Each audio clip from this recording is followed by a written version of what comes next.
Hey everyone, Ed from Paranormal Leak, Ohio here, back at it again with another podcast episode. It is True Crime Tuesday.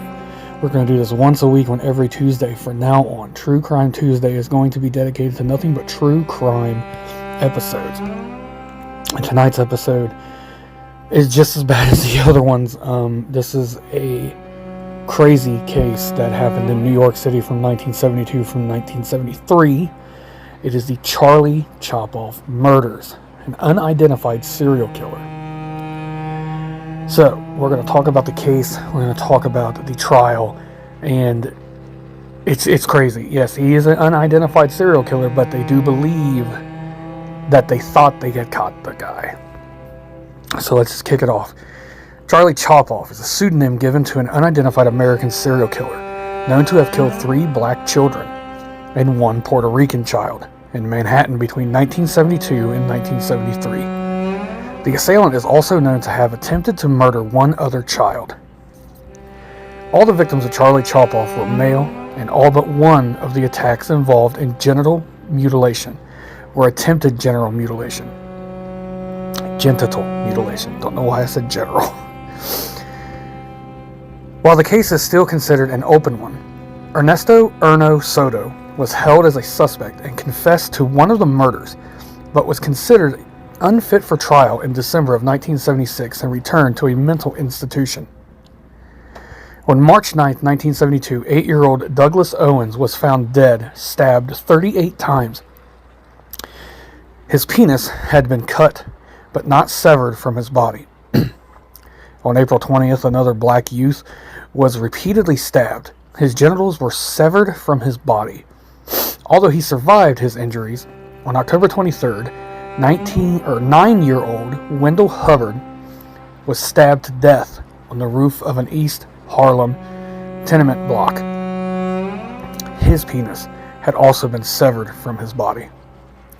On March 6 of 1973, a 9-year-old Puerto Rican child named Luis Ortiz was stabbed 38 times and likewise mutilated. Finally, on August 17, 1973, 8-year-old Stephen Cropper was repeatedly slashed with a razor on the roof of a tenement block. He bled to death from an injury to his arm, although his penis was left intact.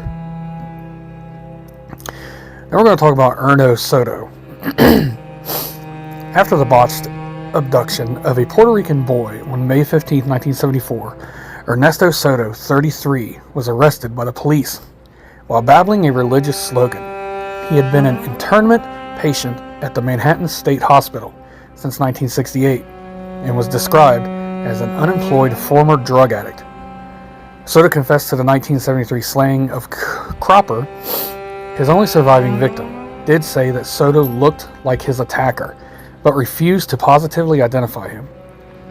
Manhattan State Hospital officials stated that Soto was in their custody at the time of the murder, but also later confirmed that he might have escaped confinement, as it had happened before. Despite a lack of evidence, investigators still believe that he is a likely suspect, citing the fact that the murders ceased after his arrest, and that an anonymous source placed him as a potential culprit on the first killing. However, due to his acute mental instability, he is unlikely to stand trial. In 1993, Soto's lawyers requested for him to be released from Kirby Forensic Psychiatric Center and placed at a non-secure hospital, despite continued violent behavior, and Soto claiming he still felt the need to sacrifice someone to God. In 1975, Barbara Gulb published On the Track of Murder and used Miguel Riviera as a pseudonym for Soto. Since then, numerous authors such as Peter Vronsky or Lane and Gregg have erroneously cited the name as being that of the killer. So, they never could pin this on Soto because Soto had some bad mental issues. The first victim described Soto to a T, and the sketches looked like Soto. And after they arrested Soto, the murder stopped. So, I mean, it kind of sounds like open shut, you know. But what if the killer was watching? And the killer saw and heard about Soto being arrested for his crimes. And he decided, he was like, well, Soto's going down for this, so I can get away with murder. And what if that killer is still among us, hiding in the shadows? Is he holding back the urge, or is he just simply waiting for his next unfortunate victim? In 72 and 73, the streets of New York was just absolutely bonkers. Everybody was afraid that their child was going to get nabbed by this Charlie Chop-Off. And he mutilated genitals, so there was obvious sexual undertones to this. And it was just a horrific case. I feel so bad for the victims and their families, and I hope I was able to tell the story. I couldn't find much on this case. I mean, I found a lot on it, trust me, but everything was the same pretty much as I read. And I could have kept going, but it would have been like court jargon, and it was all basically the same thing. So I hope you enjoyed tonight's True Crime episode for True Crime Tuesday.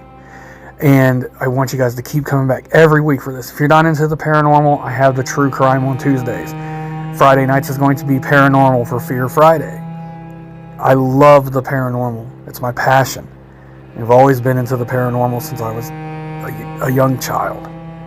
But true crime has sparked my interest, and I am very much into true crime, and I wanted to branch off into another podcast. So I hope you guys enjoy this. And if you do like true crime and you like paranormal, you can always check out the other episodes of the paranormal that I have on here. So anyways, you guys can go to paranormalincohio.com. There you can check out the main business page. You can see old hunts, old live investigations. I have new live investigations on there periodically. You can see everything that we have for sale there. I know December 6th, I am going to be at the Hinsdale Dandy House doing an investigation in New York, and then I will be at the Wildwood Sanitarium the following night in New York doing another investigation, and we will be live on Facebook, TikTok, and YouTube for those nights. So you guys can check out the investigation with us. Again, thank you guys oh so very much for coming and checking this out. I love each and every single one of you, and I hope you have a great night. Bye, everyone.